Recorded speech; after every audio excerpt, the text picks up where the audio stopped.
Hey everyone, welcome to Judging for the Win. I'm Dave, and this is my daily ruling. Today's question was suggested by a viewer. Amy casts a kicked depth defiler, Nick has a consigned to memory. Can he counter both the return target creature and loot two modes of depth defiler without replicating?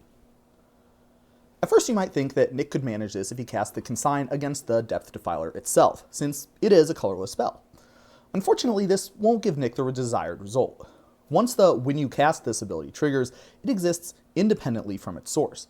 Countering the Depth Defiler spell would stop you from having to deal with the 3/5, but it would do nothing about the cast trigger. But notice that I did say cast trigger, as in only one. This card uses the word win only once, meaning that everything that follows is all part of the same single triggered ability. The fact that there are multiple effects does not change this. Accordingly, Nick could cast the Consign into memory against this triggered ability and stop both parts. In contrast, take a look at this Wastegate Battle Mage. Notice that it has one triggered ability for its green kicker cost and a separate triggered ability for its one and a blue kicker cost. If you wanted to stop both of these, you would need to replicate Consign to memory. As before, once the Wastegate Battle Mage is cast, those triggered abilities will trigger and exist independently from it. Countering the Battle Mage spell itself will not stop either kicker ability. Let's close out with a couple of challenge questions to test your understanding. Amy plays a full value Stormscape Battle Mage. Could she stop both kickers without replicating? And unfortunately, no. This card has two triggered abilities, one for each kicker cost. Notice, however, that unlike the Wastegate Battle Mage example, these abilities both trigger when Stormscape Battle Mage enters the battlefield. That means that if there was some effect that made this Battle Mage colorless, it would be possible to stop it and both triggers by casting Consign to memory against this creature spell. Well, what about this Urborg Lahergoyf?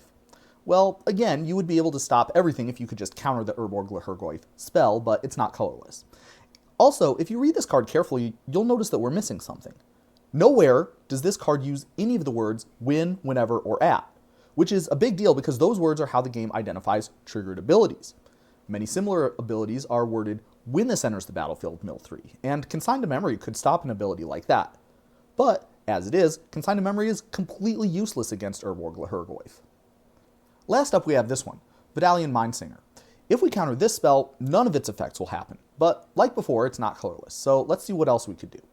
Again, like before, we could observe that the ability that puts +1/+1 counters on it does not count as a triggered ability because it doesn't use any of those triggered ability marker words.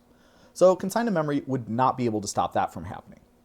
On the other hand, the stealing a creature ability uses the word when, meaning that it is a triggered ability. Accordingly, you would be able to counter that with Consign to memory. As you can see, there is a lot of variation in templating with this sort of effect, and this is one of those interactions where the correct answer depends very sensitively on the exact wording, so be sure to read the cards carefully if something like this comes up in a game that you're involved in. And that's all I have for you today. How did you do? Join me again next time for another daily ruling. Until then, I hope you have a great day.